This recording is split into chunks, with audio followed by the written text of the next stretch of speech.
These are the iPhone 16 and 16 Pro, and this year the lines that separate them have blurred more than ever. Apple added a host of new features to both phones, and where the regular iPhone is often a dumbed down version of the Pro from the previous year, that seems to be changing a little and can make it harder to decide which model to choose. Making the right choice often boils down to personal preference and how you use your phone, and after using these for the last 3 weeks, I've got a pretty good handle on how they perform, what separates them, and when it makes sense to pick one over the other. Today I'll dive into all of that, what's new, what my experience has been like, and any key differences there are here. So if you're on the fence between these, or you're just curious to see how they stack up against one another, stick around and let's get into it.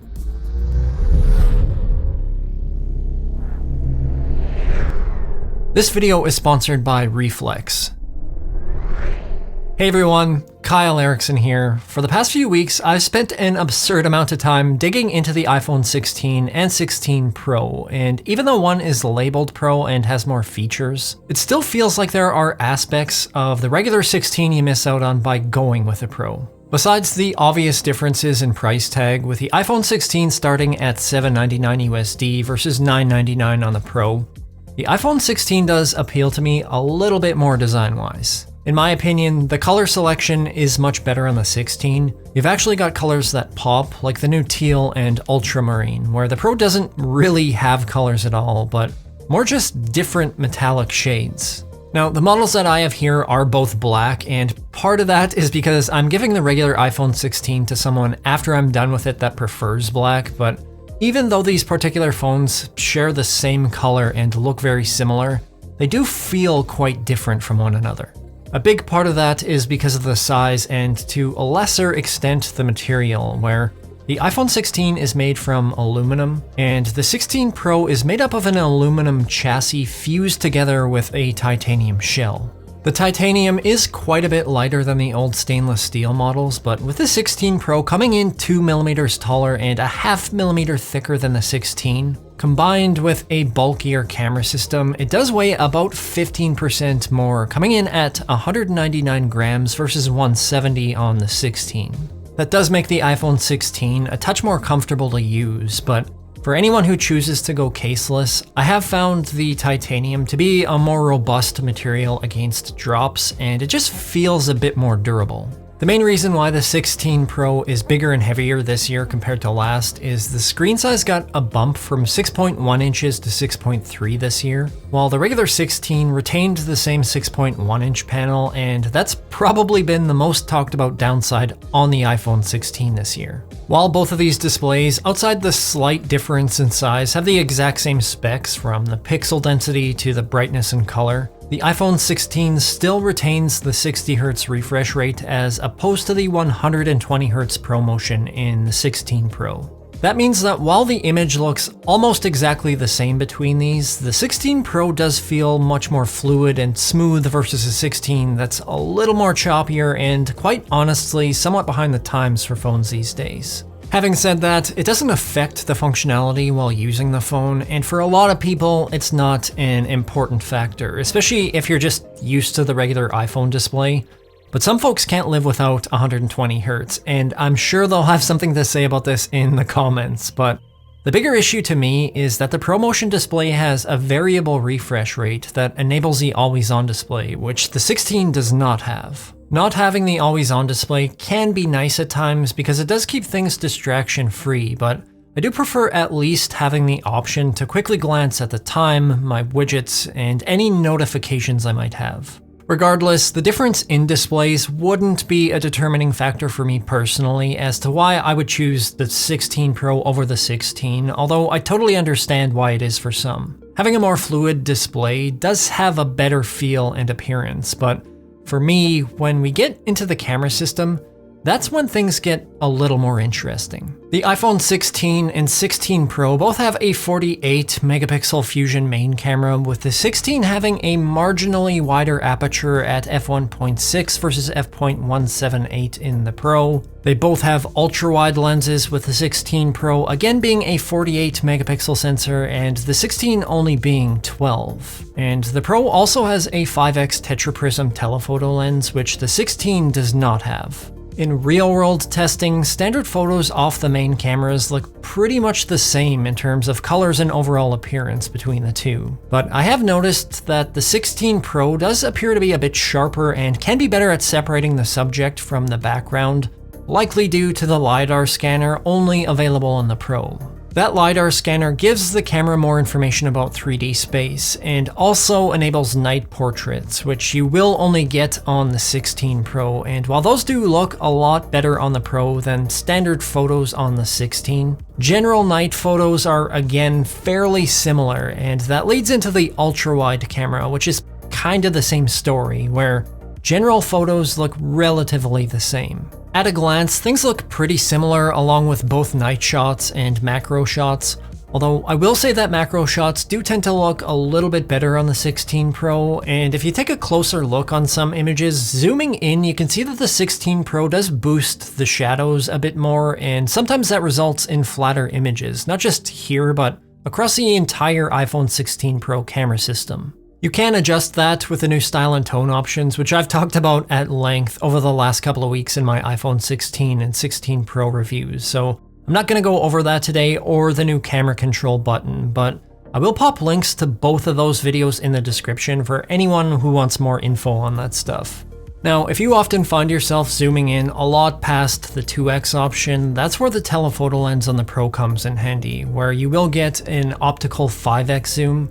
which is obviously much clearer than the 5x digital zoom on the iPhone 16, and you can use that not only for faraway subjects, but for portraits or product shots, which does prove to be occasionally useful. Provided you have decent lighting and your subject isn't too close, photos are generally pretty good off that lens, but nowhere near the same level of quality as the other two. The iPhone 16 Pro can also shoot ProRAW photos if you plan on editing your photos and you want a larger dynamic range, but I honestly rarely ever shoot ProRAW photos just due to how big the file sizes are, and I prefer to just use my mirrorless camera if I want that level of control. The one advantage most mirrorless cameras have is having interchangeable lenses for different scenarios or shots, and we obviously only have a maximum of 3 fixed ones between these phones. But there is a company called Reeflex who does have a solution for that. Reeflex offers their lineup of premium quality G-series lenses that covers pretty much any creative need with 2x telephoto, 110-degree wide angle, 10x macro and long-range macro, 220-degree fisheye, and anamorphic 1.33x lenses. Essentially how these work is I can put on a Reeflex G-series case on my phone and then just simply screw the lenses into that case, which will give me any of the desired effects or focal ranges, and they also have something called the Remag mounting system on the lenses, where I can easily swap out lens caps and different filters magnetically. These lenses all give you insanely great detail with virtually no distortion, and the build quality on all of them is outstanding. They're all made from aerospace grade aluminum with multi-element glass components, and they truly can enhance photos and video whether you're on an iPhone 16 or a 16 Pro, so check out the link in the description if you're interested in stepping up your iPhone photography. Speaking of video, that's where I think there's a lot more separation between the iPhone 16 and 16 Pro, but let's just talk about the things that they have in common first. They can both shoot regular video in 4K up to 60 frames per second. Both have cinematic mode, which looks great and is largely the same between these models. And you get the new audio mix features on each, where if you go to edit a video in the Photos app,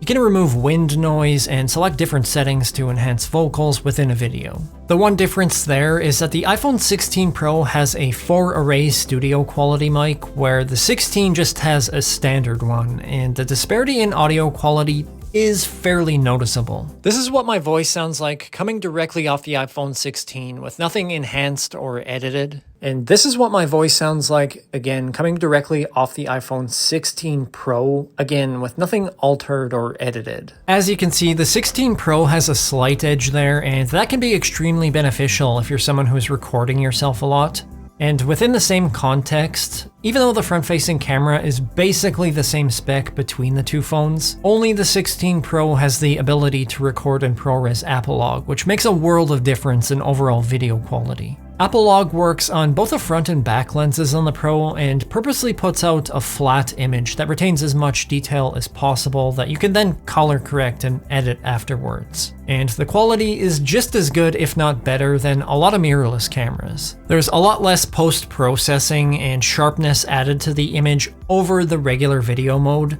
so it comes off much more natural looking, and something new only in the 16 Pro this year is the ability to shoot in 4K at 120 frames per second. That can be used either in the standard video format or in Apolog, where you can get super smooth slow motion footage, but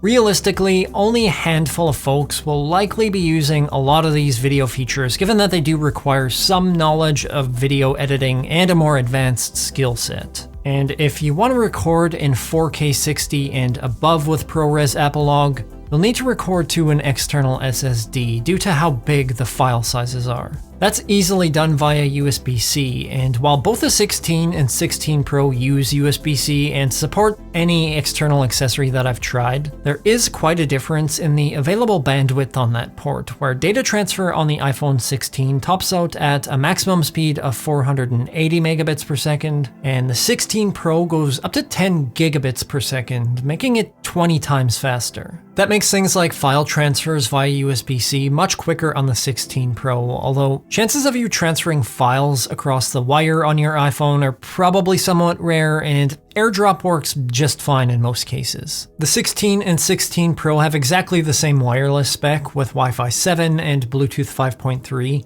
so those transfers and really any network connection have felt exactly the same, and even with a slower wired data transfer speed, USB-C on the iPhone 16 does support DisplayPort connectivity, so you still do get full video bandwidth across that port if you want to hook up your phone to an external monitor or a TV for watching Apple TV or Netflix or something. I tend to do that a lot while I'm traveling or on vacation in hotels, so I don't have to sign into anything on their TVs. And I also do a lot more gaming, which both of these phones do incredibly well. Performance is one area where these are virtually indistinguishable from each other. Both have 8 gigs of RAM, the 16 Pro has an A18 Pro chip with a 6-core CPU and 6-core GPU, while the 16 has an A18 chip with a 6-core CPU and 5-core GPU. In benchmarks, you only see about a 3 to 5% increase in CPU performance on the 16 Pro and about a 12% increase in GPU performance. That means that everyday tasks feel largely the same. There's no lag anywhere on either phone, and like I said, they're both outstanding at running games. Just be aware that the 60Hz display on the 16 will limit the effective frame rate to 60 frames per second, where it's technically possible that the Pro can double that. But for the most part, it's kind of a wash with practical use. Now, doing anything resource intensive that pushes either phone will drain the battery life a lot faster on both, and with things like using the camera system, I do find that the battery drains on the 16 Pro may be a little bit quicker, where on the flip side, consuming content does seem to drain the battery faster on the regular 16, but in the end, they do seem to be roughly the same in terms of general screen on time, where I can get a full day of use on both and go into the next day no problem. Both phones have exactly the same charging spec that charge equally as fast and can get you a 50% charge in 30 minutes or so, either wired or on the new 25-watt MagSafe charger, and they both charge surprisingly cool temperature-wise through MagSafe. So you don't really have to worry about battery degradation by charging wirelessly through either of them. When you really break things down, the iPhone 16 and the iPhone 16 Pro have far more in common than they do differences, especially in everyday use. And the right choice for most people is really going to boil down to how much you're willing to sacrifice and how much the added Pro features really mean to you. For some folks, they'll want the higher refresh rate on the Pro, but some people aren't going to care about that. And the same can be said for the extra features on things like the camera system, where taking those out of the equation, there's really no point in spending the extra money on the Pro. Just in terms of regular photos, the camera quality really isn't all that different, and unless you want all the added features like the studio quality mics, recording in Apple Log, and shooting in 4K 120, the regular 16 is often the best choice for most people, especially with a cheaper price tag. Honestly, I'd probably just be getting the regular 16 if I didn't use my iPhone so much for the channel, but with that said, if you do want to try either of these and you're just maybe not sure about which model to buy, Apple does have a 15-day return policy, so if you buy the regular 16 and you feel like it's not enough, or you get the 16 Pro and don't use any of the Pro features, you can always return them and get something else. These are both going to get Apple Intelligence, which should in large part have the same feature set, and I will review that at a later date. But as it stands right now, I think I've covered the important bits, but if there is anything that I did not mention or that you want to bring up that you think is important, please drop a comment down below. That's all I have for you today. I hope you found this video useful or enjoyable. If you did, feel free to hit that like button. If you'd like to see more tech-related content or help me invent a new wireless charging technology that also burns calming essential oils, please subscribe. Thank you so much for watching, and I will see you in the next upload.